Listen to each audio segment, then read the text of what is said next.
Hi guys, I'm Hannah. And I'm Justin, and welcome to Little Pop of Culture, your guide to everything film, fashion, and fame. This is just going to be our little intro episode. It's right before award season, so we want to kind of get you guys caught up on everything related to the upcoming Oscars, Globes, SAGs, Critics' Choice with us. This is, and just get to know our vibe a little bit. This is meant to be like you're sitting with us at Applebee's, diving into that fuck-ass sampler platter, as Justin and I have done since we were 12. Oh, yeah. So, just, it's a little gossip sesh, but it's also real opinions. We're not going to sit here and bootlick most of the time.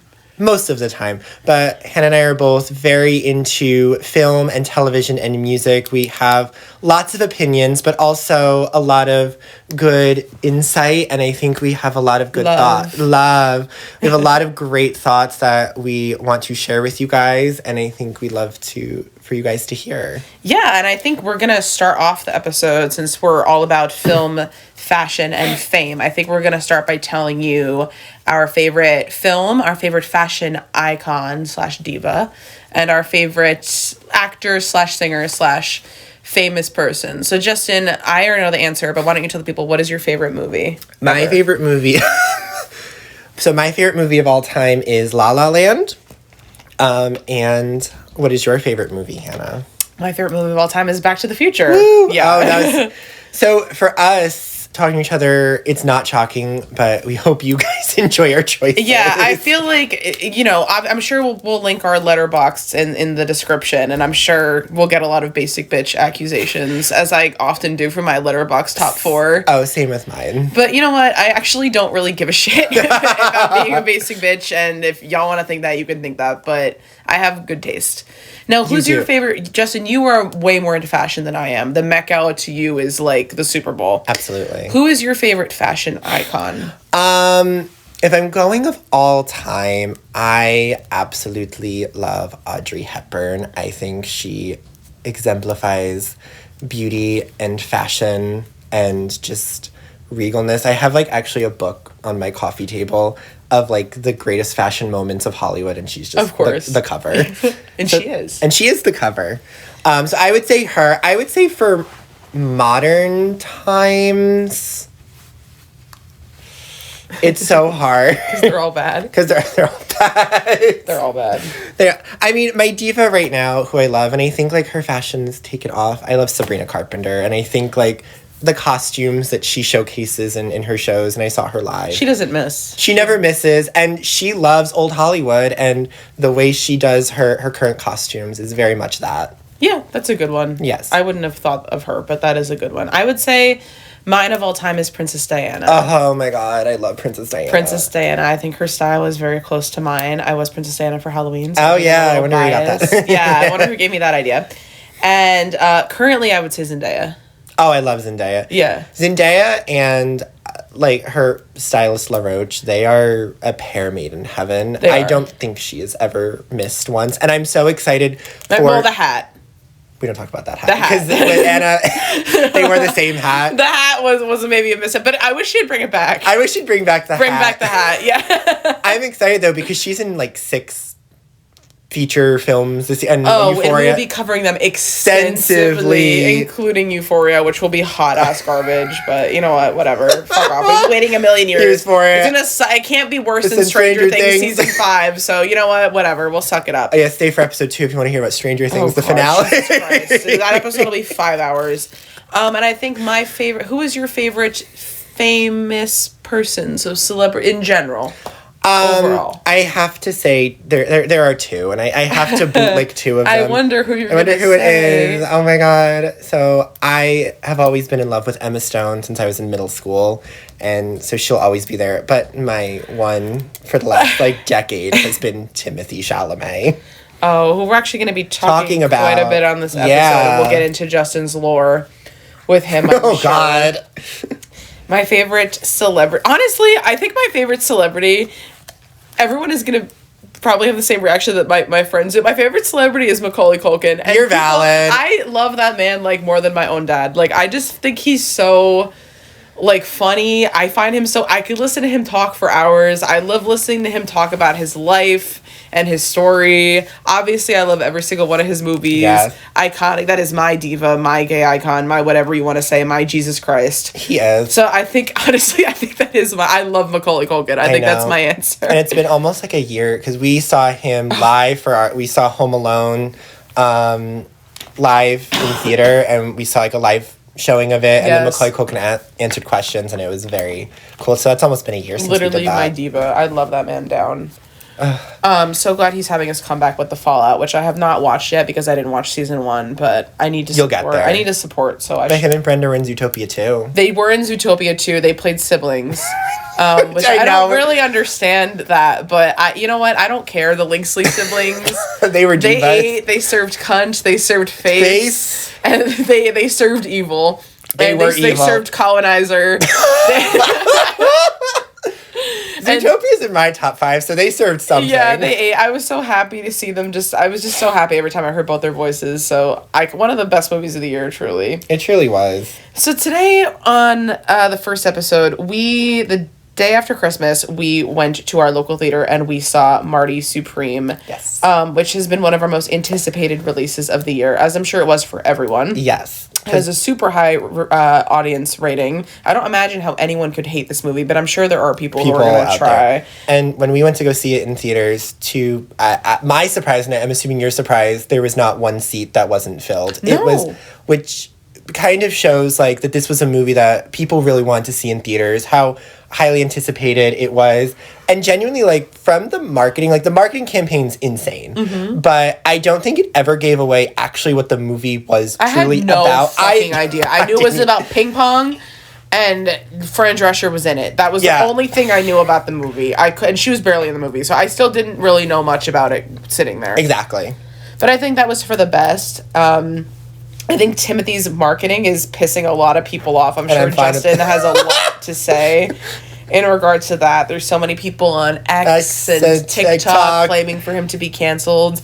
And to that I say, you people don't like fun. And you don't like whimsy or joy.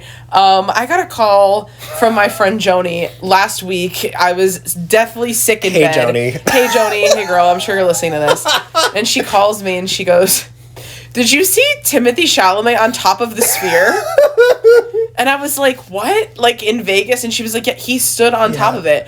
I still can't tell if it was fake. Justin, do you know if it was real? I'm assuming you're going to say it was, but was it actually? It was real because I remember I thought it was fake at first, and then I, like... I went on Variety. I think it was on Variety or one of like the pop culture magazines, and they said it was real as part of his marketing campaign. And How I was did he like, get up there? Did they like air? I would love to know. They did like the Hunger Games, like in reverse. Like, you know when they take them out of the stadium, they did it in reverse. They do the thing how they get the car for like the giveaways in the mall. They just like open everything up. Yes. Also, before I make this next comment, this is going to be a spoilers podcast. So if you don't want spoilers for Marty Supreme, just watch the movie first. But, you know, I know that Timothy probably wanted to do it because if you read that interview, he did not want an ass double for his spanking scene. He wanted his full ass spanked, which that was for all the gutter gays in the audience. And you know what? It worked. It worked. I have to give, I'm a bootlicker, and I think some of the things that Timothy has done during this run have been wild. He has no ass double for this spanking scene that if you haven't seen it, go see it. It's pretty insane. It's pretty insane. Yeah. And then he wears glasses in the movie, and he wore contacts to kind of mess with his vision so he could wear prescription glasses. He was doing too much with that. He was doing too much with all of this. However, I mean, does it pay off for this performance? Absolutely. Yeah, I thought it did as well. I really do. I am not as massive of a Chalamet fan as Justin is, but I do. He is one of my favorite actors. I do love him. Yeah. I think for many of us fans, I feel like every year we're kind of like rooting for that Oscar. Yeah. And every year we're kind of just like, all right, like he's probably not going to get it, but this was the best performance ever. And I feel like last year with The Complete Unknown, I knew he wasn't going to win. When he won the SAG, we saw that small little glimmer of hope that he might win. Absolutely. But I think all of us collectively did not think it was his best performance. Yeah. I personally would have preferred if he had been nominated for Dune Part 2. Agreed. Which I think is a much better performance. But I think this is the only performance I have seen since Call Me By Your Name, which was like his breakthrough role that I think rivals that performance. And it's like the complete opposite. It is like the complete opposite of how he plays Elio. Absolutely. I think in regards to this performance, and then also going back to award season last year, obviously being such a fan, I really wanted him to win for A Complete Unknown. But I do look back, and I've read the interviews about A Complete Unknown and how immersed he was into the universe of Bob Dylan, how he learned different instruments and the voicing that he did for it, and he wanted to be as authentic as possible, and it was lovely. But I do agree that it was an amazing performance, but definitely wasn't his top. Now that I've seen this film, so looking back, I was like, okay, I was furious when he didn't win the Oscar, even though knowing he wasn't. But I think I was like, okay, looking at something like this, that wasn't his best performance. He has better performances to come. I don't know if he's gonna win for this. I mean, he has been winning like a few of like the festival awards, but he always wins like random shit. So, but I honestly am not. The polls are saying he's gonna win, but I feel like they were also saying that he was gonna win last year. Well, didn't the Variety poll say Cynthia Erivo was gonna win Best Actress? They did say that, and we saw how that ended up. Yeah. But I also think the other two frontrunners are Leo in One Battle and Ethan Hawke in Blue Moon, which I really enjoyed both of those performances. Agreed. But I think personally, this is the strongest solo. I would say not like male or female, or I think this or non-binary, whatever you want to call it. This is the best performance of the year. Yeah. And I don't see any other way around that. And I quite honestly, Timothee can say whatever he wants with the amount of roles and films he has on his roster from literally just the past 10 years. And I genuinely do think it will be insulting if he doesn't win. Like, I would be insulted at this point if I was him. I definitely agree, because if you ever get a chance, and if you've seen this movie, please go and watch some of the interviews he's done. They're so fascinating in the sense of how involved he is with this movie. I didn't know. I watched an interview with him, and I don't know if it was Jimmy Fallon or Gwyneth Paltrow, but one of these interviews, and he said he has been involved with this movie since 2018. Where Josh Safdie approached him about this, and he's been helping develop this character for the past 7 years. Yeah. While this film is being written, and like it shows how much effort and how much time went into this. And this is I know there's like I've seen that it's based off somewhat of a real person, but it's really not. It's really not. The character that Timothée Chalamet plays is completely and utterly a fictional character that he plays and brings to life in a very crazy way. Literally insane. And I think part of the reason the film works is because of, let's just get into it, Justin. Yeah. Let's get into what are the 3 Ps? Explain to the listening. So when we talk about our movies and our TV shows and everything, I put down the 3 Ps that I think help understand if the movie was well done or not. And we have the plot of the movie, the performances in the movie, and the production value of the movie. So I think for our viewers, we should get into a little bit of the plot so they maybe understand kind of what's going on in the movie. Before we get into the plot, I'm sorry, I'm looking at the cast list. Penn from Penn and Teller was in this movie. Who the fuck was he? I don't know. It was Hoff. Who the fuck is Hoff? I don't remember Penn from Penn and Teller. Apparently Penn from Penn and Teller was also in Toy Story. Who the fuck was he in Toy Story? Was he? He was a TV announcer or some shit. Is he the Star Command? Is he that? I guess, but what was he in? Anyway, guys, I need to rewatch Marty Supreme now. Then that took me a second. Well, I did not realize he was in the movie. Oh God. The plot of Marty Supreme is the quick little blurb is in 1950s New York. Marty Mauser, a young man with a dream no one respects, goes to hell and back in pursuit of greatness. This movie is a 2.5 hour long panic attack. It is literally just watching someone continuously fuck up their life under the guise of pursuing greatness. It is very much a commentary on toxic masculinity in a way, if you will. I also think Timothee is very obviously playing into all of this on the press tour, and I think that anyone that doesn't think he's doing that is comically missing the point. Yep. But yeah, basically Marty he's not unemployed at the beginning. He works at, I think, his uncle's shoe store. But he wants to be a professional ping pong player. Not only that, he wants to be like the best in the world. He gets to go to the British Open, but he acts like a fucking jackass. He's yelling at like the judge to give him a better room. He gets a better room because he's really good at talking. We all know a man like that. He's an asshole, but he's really good at talking. He's probably got a massive dick, massive ego, really hot. We all fall for it. I mean, the level of manipulation he does to these women in this movie, his dick must be... Oh my God. The scene, ladies and gays out there, the scene of him, and honestly straight men too, hello. The scene of him on the phone talking to Gwyneth Paltrow, I would have been in his hotel room within 10 seconds. We were sitting in that theater gagged. We were like, oh. It is one of the, if you've not seen it on YouTube, it is one of the scenes that they use to advertise the movie when he is on the phone with her. And I could see why they use it in the advertisement. It is so abruptly sexy and weirdly manipulative and charming. It's crazy. It is. And I think they need that level of charisma for someone like Marty to work because he is so unlikable. Incredibly. He is so infuriating, the amount of people in his life that he screws over. And he does always say, like, oh, once I'm famous, once I have money, I'll fix that. Again, like, lady, come on, we all know someone out there that acts out. Once I have this, I'll fix this. Once I do this, I'll fix this. And it's all, he gets basically, I'm sorry guys, I'm not good at explaining the plot. This should not be my job. But, you know, like I said, you're just sitting at Applebee's with us right now. It's fine. Absolutely.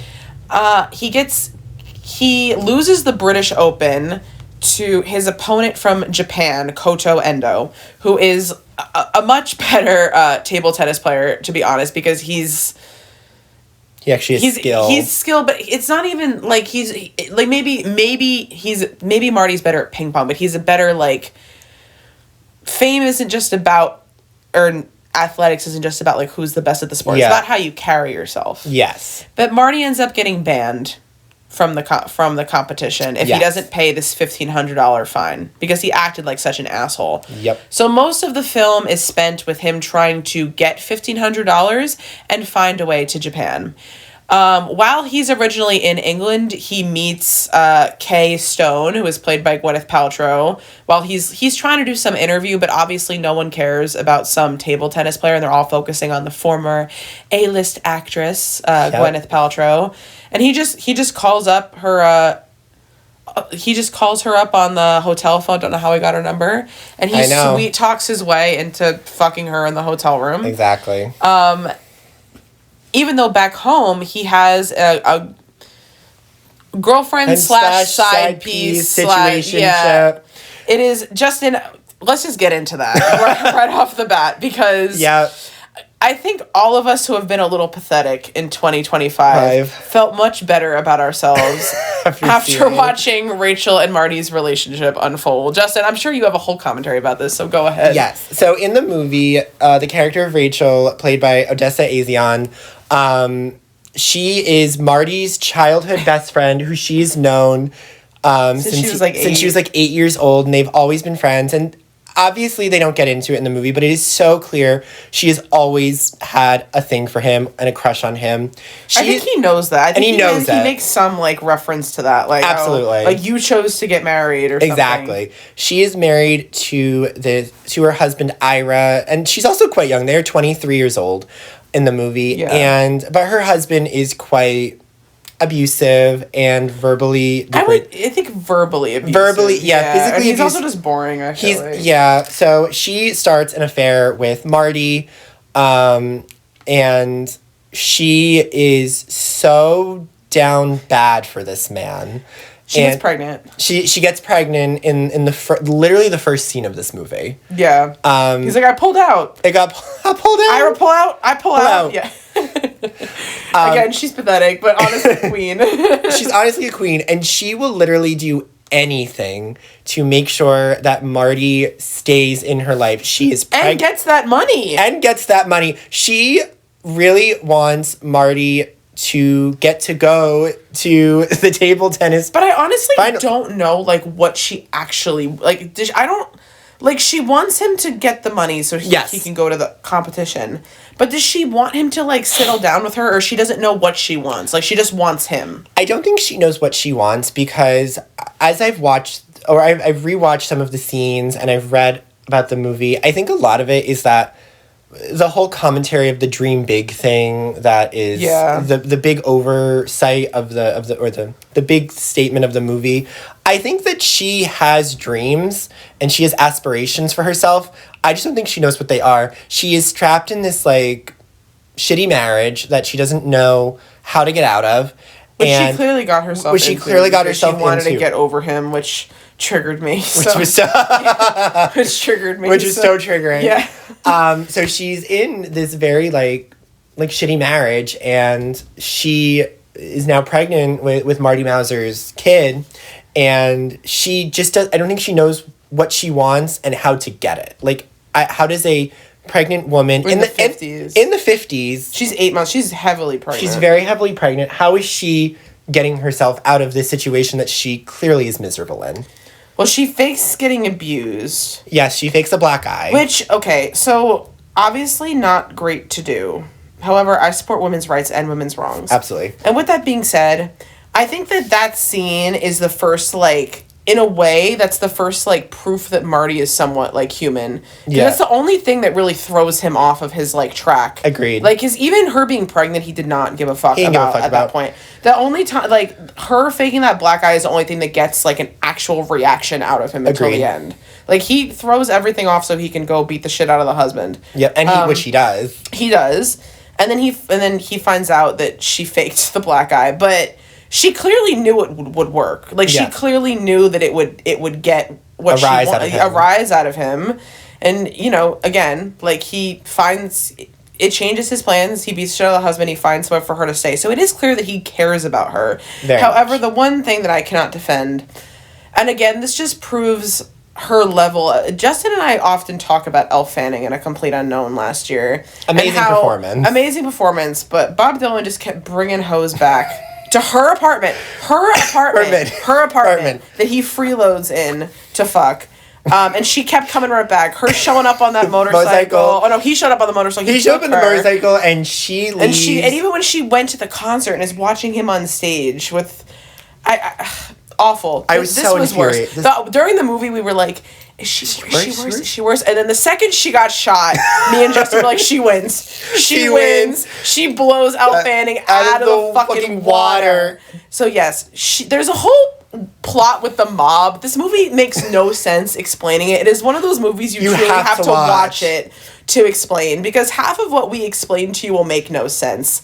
But basically, there's a scene where Marty and his friend Wally, played by Tyler, the Creator, get a hotel because they have nowhere to live, and they're trying to figure out how to, like, swindle guys at, like, a local bowling alley. Yes. Marty's in the tub. The bathtub falls out of the ceiling and falls on a fucking mobster. Abel Ferrara. Yes, and Abel Ferrara. This is a whole thing. And the bathtub also falls on the dog. The dog, I thought the dog was dead, but it wasn't. The dog was uninjured. The Abel Ferrara is like, okay, take my dog to the vet. Marty and Wally kidnap the dog. The dog gets, like, it makes no sense, guys, okay? The dog gets stolen. At the end of the movie, they go to get the dog back because they want to get some, like, reward money from Abel Ferrara, but he's obviously seeing right through them and is like, fuck no. So he goes to the house. Everybody's getting shot, including Rachel, who is 8 months pregnant, and she only did this scheme to begin with behind Marty's back to get him the fucking money so he could go to Japan. At least that's how I interpreted the scene. She's literally bleeding out in the back of this car. And to be fair, Marty did freak out when he saw that she got shot, but she still says to him, Go get the money. Go back and get the money. She is shot in the back of a car, and she screams, Marty, I've been shot. And she, because all she cares about is him. Guys, it was very emotional. It was very emotional for some of us who also need to be slapped across the face. But, like, it was a lot. And to me, there is no money. I don't think he tells her that. No, he actually, I think it's a very sweet plot in the movie where he goes back and he makes sure that she's okay, and he's getting in the car, and she's like, did you get the money? Did you get the money? He's like, yeah, I got all the money. It's okay. Like, because he knows that's all she cares about. Yeah. And then, but still, even after she got shot, he goes to Japan. No. The best thing is he takes her to the hospital. Yeah, he lets her get to the hospital. He lets her get to the hospital, and then he still goes to Japan. And we don't know how. At this point in the movie, I kind of figured she wasn't going to just die. She was such an important character. Thought the movie was going to end after the ping pong competition. Yeah. Which went on for like 10 minutes, but proof of how insanely engaging this film was, and what a imaginative, creative director, and just flat out good director Josh Safdie is. I was so locked into that goddamn ping pong competition. I really was. They took something so mundane and something that I've watched table tennis at the Olympics. Yes. And it's very quiet. And the thing that Josh Safdie does so well is he had a way of intensifying the scenes with table tennis between like the coloration of the cinematography, the camera work. I think the score. Oh my god, the score is so good. All these 1970s and 80s like bangers playing in the background. I think the best thing about this movie, one of my favorites that makes it so intense, is he gets these massive close-up shots on everyone's face like during it, and it's like sweat pouring down, and they're literally playing table tennis. It is. They're making it look so intense. Now, no offense to all the table tennis aficionados. I'm sorry, guys. There. But it literally makes it look like the most intense, rigorous sport in the world. And this competition is not the World Open, I think, isn't that what it is, the World Open he's trying to get to? He doesn't get into that because he couldn't pay the fucking fine. So basically, this competition, which, guys, again, the movie is very hard to follow. Gwyneth Paltrow is married to this guy, Milton Rockwell, who's like a big pen CEO, and he basically was offering to pay Marty $1,000 to do a rematch against Koto Endo in Japan where he would lose, and he would receive $1,000 for losing. Marty was a fucking asshole when he first offered it. He literally was like, "Oh, that's why your son died," or some nonsense. Yeah. He begs and begs after fucking his wife like how many times? I know. To get back in his good graces. It finally works when he allows him to paddle his ass. I honestly really did think, though, that he was going to paddle his ass and be like, fuck you, you're not coming to Japan. I really thought so, too. I really thought that was going to happen. Milton Rockwell, he's Dio. He's... I was going to say he has mad respect, I guess, but yeah, he's also that. Just to be perfectly honest with you. Kevin O'Leary. Yeah, literally. So... This whole competition that the film ends on is not like a competition that matters. It is the rematch against Koto Endo. And when Marty realizes this is going to be his actual last game, because he's banned from the professional competition. He just needs to prove that he's the best. Yep. He wins. I actually cried. I did too. I actually cried when he won. And that is proof of how incredible of an actor Timothee Chalamet is, because... reality, you should be thinking, you motherfucker, go home to your baby mama and child who you don't know if they're alive or not. But I actually, when he fell to that floor, I actually started crying. And that says something about the power of Timothee Chalamet. It is, because it felt so real and so raw and so just, you're following Marty Mauser for 2.5 hours. And to see him, and I will say Marty Mauser as a character shows very little growth. Very little growth and very little like true emotion. Like he shows a lot of different emotions, but nothing like kind. Like nothing, and that moment, like you can see he felt so redeemed in that moment. And I'm like, oh, I feel for him. Like he got this redemption arc that he'd been looking for. Did he deserve the redemption arc? Probably not. No, Justin, as you're saying that, I'm going to read you a review of Timothee Chalamet's performance. I'm so ready. Once I read it, I'm okay. No context. Timothee Chalamet's performance is nothing short of spectacular. He makes such an unlikable and annoying punk, a guy who you empathize with and actually root for to win, because his dream for greatness are contagious and he goes through hell to prove to himself and a global audience that he is a great player. Chalamet completely transforms himself into a believable world championship player with the skill of an Olympian, which is clearly on display during his matches so that the viewer sees him as an actual champion and believes that his table tennis talent is a natural gift. The 6 years of table tennis training Chalamet committed himself to have clearly paid off to make his matches edge of your seat exhilarating. Justin, do you agree with this review? Oh, absolutely. Club Chalamet wrote this review. If she's listening, my beef. I would love to have her on the podcast. I honestly would die. I would too. love her. Justin, I don't know if you would use the word love, but I think she's just so I think she's an icon. That I will say that. She is the stunt queen of America. I honestly think the term stunt queen should just be a fucking picture of her in the dictionary. It should be Miss Simone. Like, it should just be her. Miss Simone. Miss Simone. That diva. Miss Simone. She is such a diva. Yeah. But I will agree with Club Chalamet on that, because he clearly...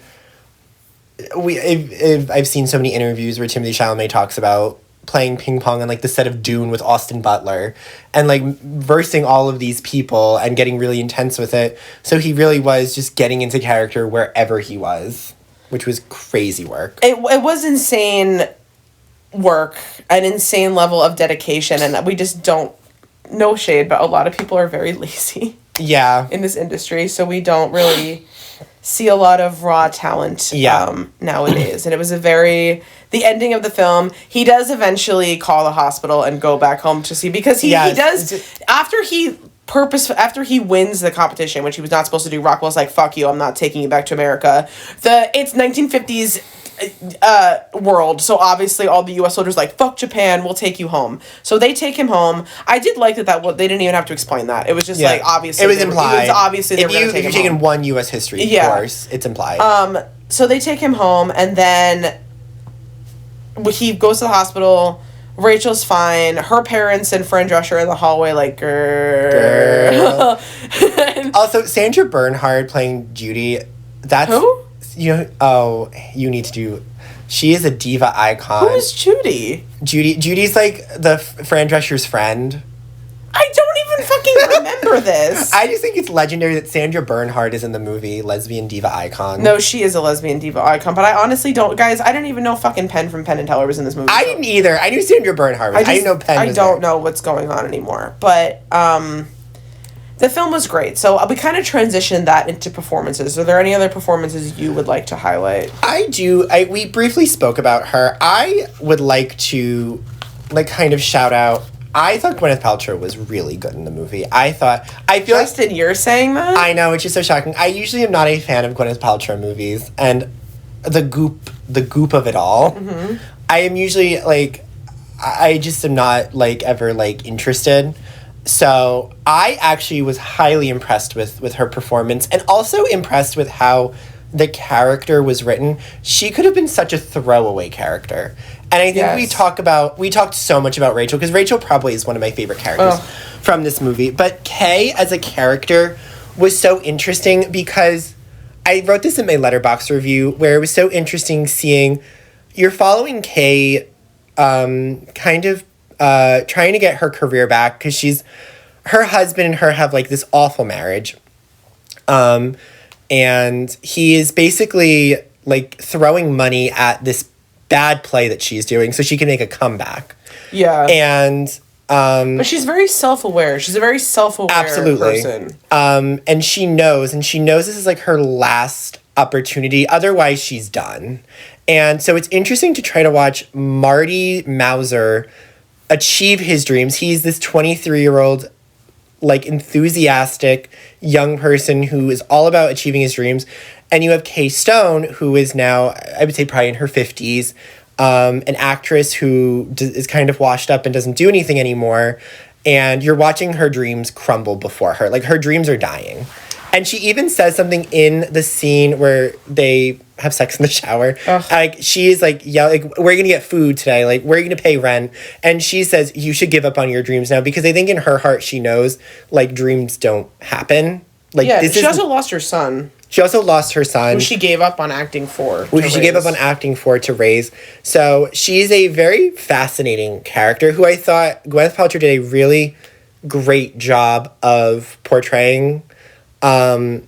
And yeah, I just want to highlight that. That is a really good point. I also think that could explain, because she clearly knows that Marty is a user. Absolutely, like, she's not dumb. She doesn't care. The dick is good, so she'll keep fucking him. The park scene was insane, guys. There was a full scene of Timothee Chalamet eating out Gwyneth Paltrow in this movie. If that is not enough to convince you to go see it, please go see this movie. Go fucking see it. It was great. But I think she also, that probably why, because she does try to give him the money. She gives him like a very expensive necklace to sell. It gets taken by a cop because they get caught fucking in the park. Which, I'm sorry, they're so dumb for that. They're so stupid for that. But I think that, to your point, Justin, she probably sees like a glimmer of herself in him. Yeah. Which is why she wants to help. I really do think Odessa, to me... Ugh.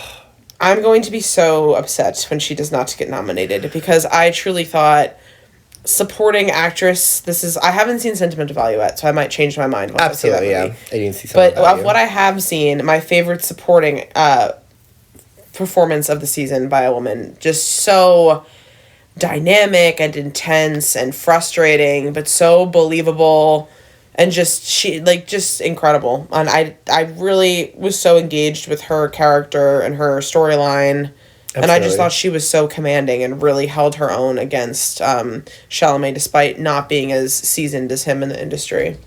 I agree. I know now. I didn't know of her before like this. And I know she's in the show with Josh Hutcherson, and then this was the second thing. I keep forgetting that she's in that. She is, right? Yeah, I think Nicole said she's in that too. Yeah, so I never really I didn't know anything about her. I knew she was going to be in this movie, and I was just so blown away by how good she was. It felt like a very seasoned actress was on screen, and if this is one film that she does, I would be very excited to see her in more things and to see what she does. Same. After I would if I was a director, I'd throw roles at her, because if she can command a movie with people like Timothée Chalamet, and keep up. Yeah, and she was just so... I also felt like there was such realness in the world that was created. I felt like they really all felt like Jewish, Italian, that was very much the neighborhood they grew up in 1950s New York. All people that don't have the best circumstances but are really trying to get out of it, like the American dream, quote unquote. Like that energy felt so real in the production value, and I really think in her character specifically, because she is, kind of stuck to conform to the ways of the time period she's growing up in, but she's also she gave me very much a 2025 woman in 1950s New York. Yeah. She was a woman fighting for her life in a situationship. Absolutely. Imagine if they had met on Hinge. She just gave me, she was a very real, relatable, earnest portrayal of a woman. And I have really struggled this year watching movies, because there have been so many great movies this year, but I personally have not felt like there have been a lot of women in film that have been given the same opportunities as men this year specifically. If you look at all of the big critical films this year, it seems like they've all kind of been led by men in one way or another, and that's certainly the same with this movie. And I'm sure that there's going to be some think piece by somebody out there that Rachel's character is misogynistic or whatever, but I didn't think it was. I really felt like I knew her. I felt like she was myself. I'm sure Justin's gonna nod at that, or one of my friends. She felt like someone that I know, and I really love films like that. I love films that have characters like that you feel like you know this person. And I think that is why I connected so much with her character, and why I really was so blown away by her performance. Because I also think this year we've seen a lot of human stories, but we've also seen a lot of very far-fetched stories. I loved One Battle After Another. I really did. Yes. But I didn't personally feel like I knew any of those characters. Yeah, it was a very sensationalized, very obviously very obviously to an extent historical kind of movie, but yeah, the lifestyle that all of those characters live are not the lifestyle that I live. No, it wasn't. And I think that that is I know Justin's favorite movie of the year is Marty Supreme. Mine is One Battle After Another. Yes, and both great. I loved that movie so much, and I loved the performances by the women in that movie. I really want Chase Infinity to win the Oscar. I know she's not going to, but I really, that's my front runner. She's amazing. Because for a similar reason, I feel like she very much grounded that film in reality. And that is kind of how I feel about Rachel in this. And, like, listen, we all know men like Marty, and I think Marty represents the, you know, toxic masculinity and the whole American dream concept and throwing everything away to be ambitious and prove yourself. But I think Rachel feels like a friend.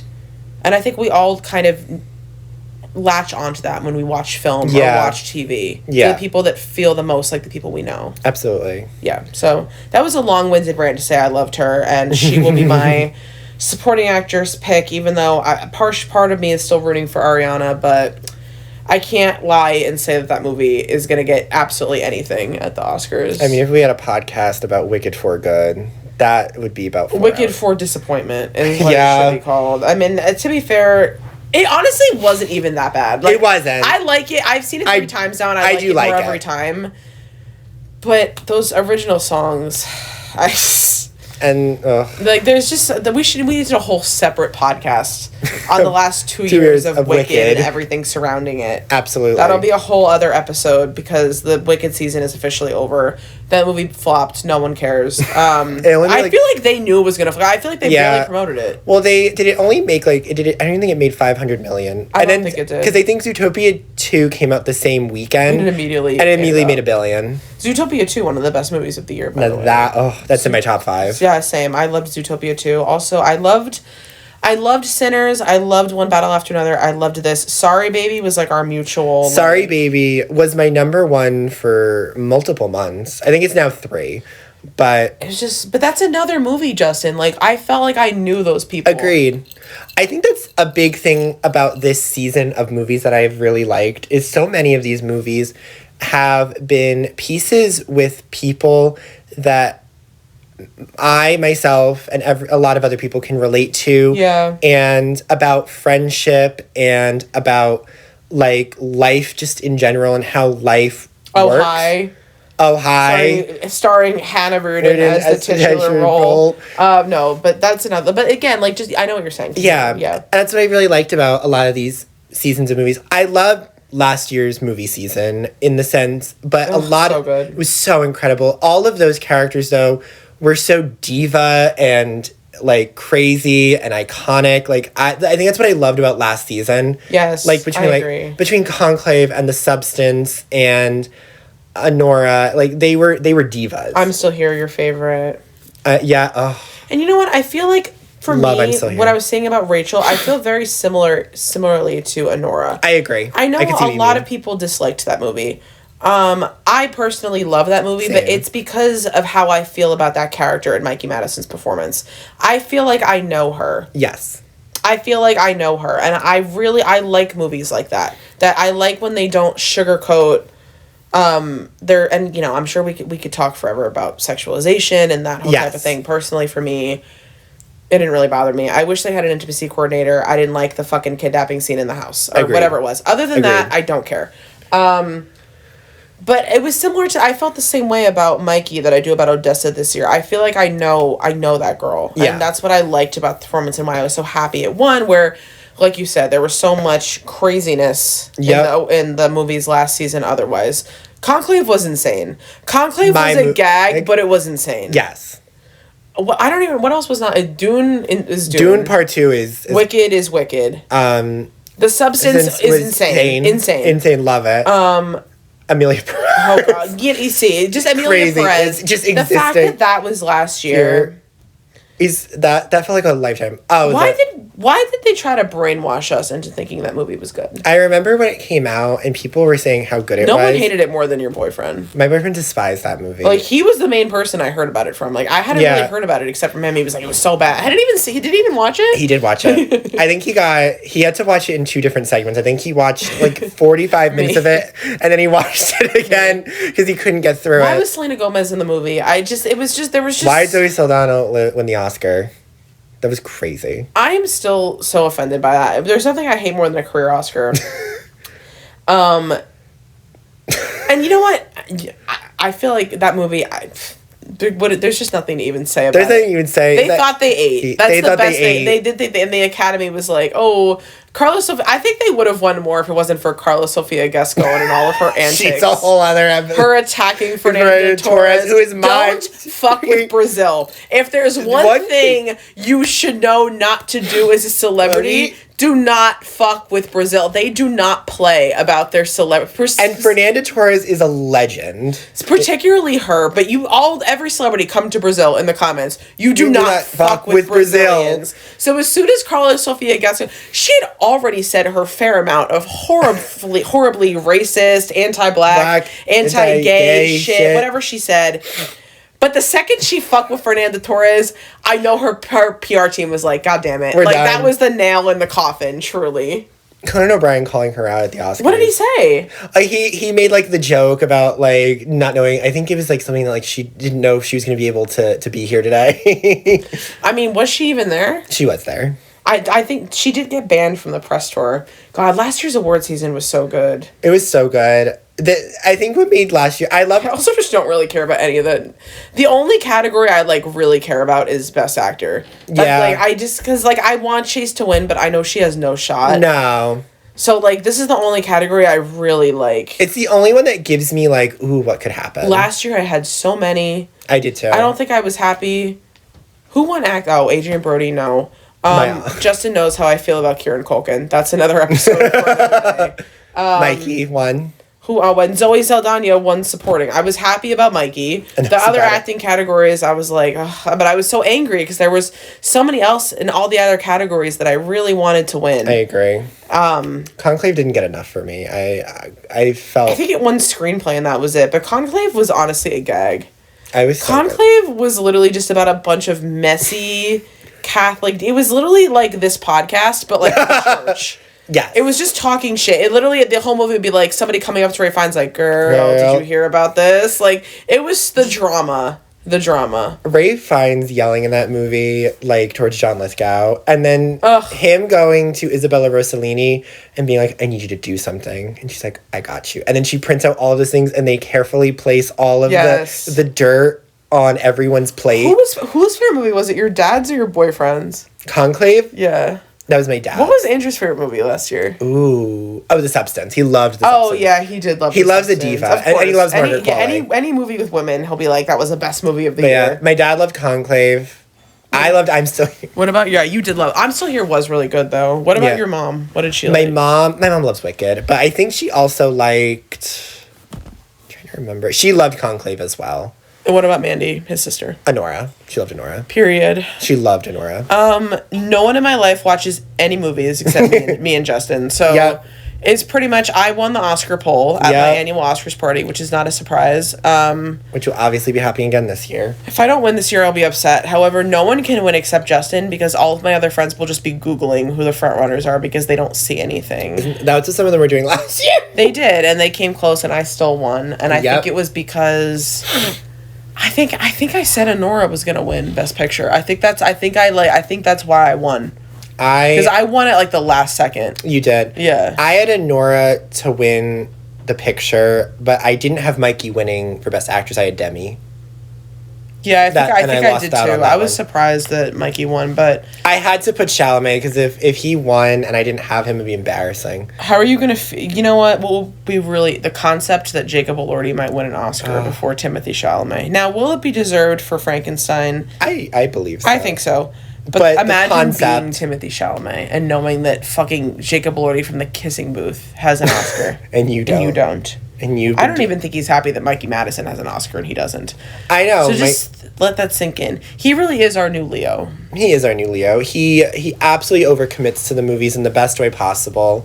He is someone who loves cinema. He loves the art of movies, and it just shows so much.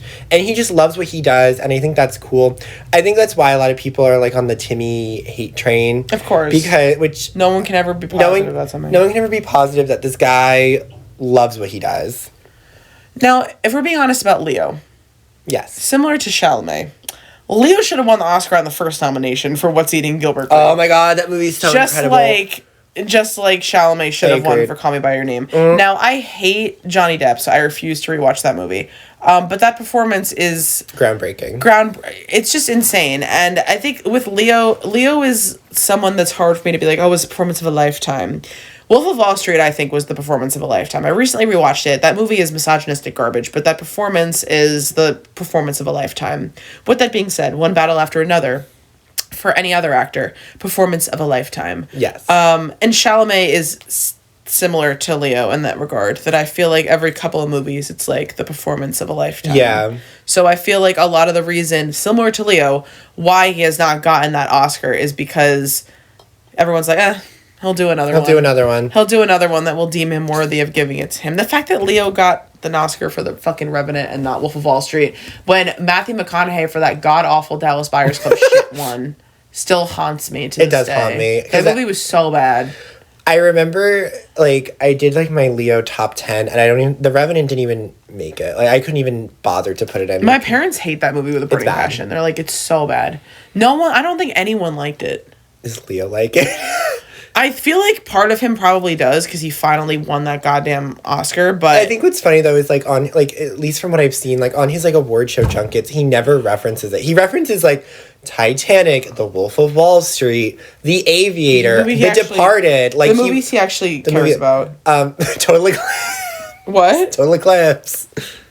Yeah, Total Eclipse. Oh my God, Justin calls me the day. He's like, "Do you know about Total Eclipse?" And I was like, "Oh, was that like the vampire movie that Leo was in?" And he was like, "Oh no, no, it's the gay movie with Remus Lupin."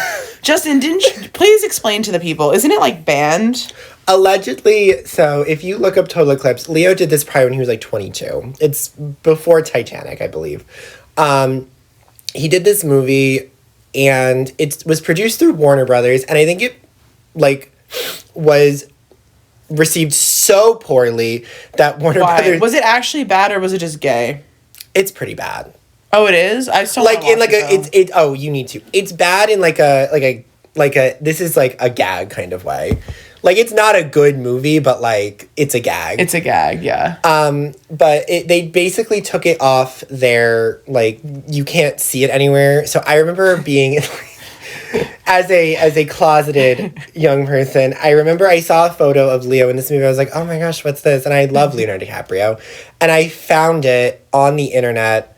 And I watched the full thing in middle school. I need to find it. And if you're a middle schooler listening to this, please don't watch this movie. No, it's not for you. Please don't. However, you know what? They show you Romeo and Juliet freshman year of high school. And I don't know if they do anymore, but when we were in school, they would show us West Side Story, the 1960s Romeo and Juliet, and they would show us this one.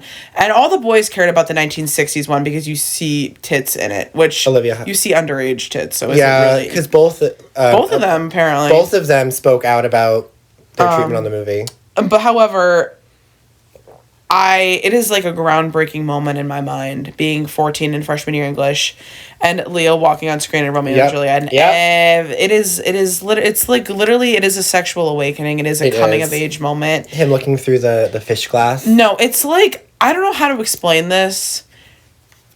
Being in freshman year English watching Romeo and Juliet is a teenage girl's version of American Pie. It is. You're completely valid in that. It is a teenage girl's version of American Pie. And you know what? As it should be. As it should be. But, yeah. So, guys, basically, what you can expect from us is going to be a lot of random top 5 lists. Oh, so many. So, a lot of nonsensical top 5s to enjoy with us. Film reviews. Yes. We're definitely going to do a Met Gala review. Oh, absolutely. Met Gala review. We should honestly just do award show recaps afterwards, because there's nothing I love more than watching celebrities make a fool out of themselves. I love a fool. Occasional other, like, major pop culture moments. What would you say was the biggest pop culture moment of 2025? Ooh, that's not a meme.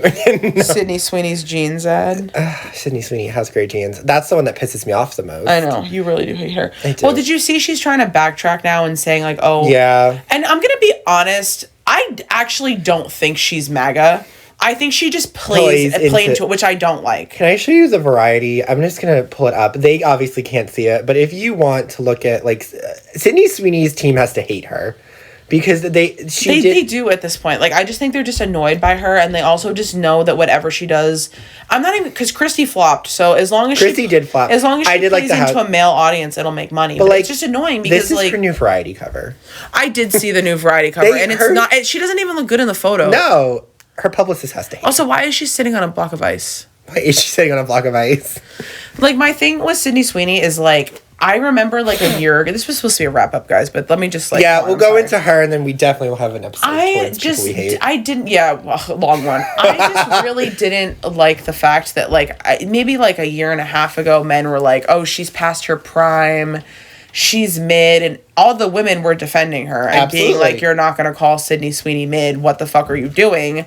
But then when she did that whole she had been starting to piss me off for a while with the playing into the male gaze, and then the bathwater thing was the final straw, even more so now. Yeah. And then when people got mad about it, she was like, "Oh, it was only the girls that got mad." That really sad. I was like, "Girl, no. Like, I'm sorry. The girls were defending you. We were defending you. Like, I don't think she's like full on MAGA. I know her family is, but I also do know a lot of the like super gay trans people that she's friends with. Yes. So I'm like, she can't be like MAGA. But I think she is surrounded by MAGA, and I think she plays into it, which I don't like. I agree with.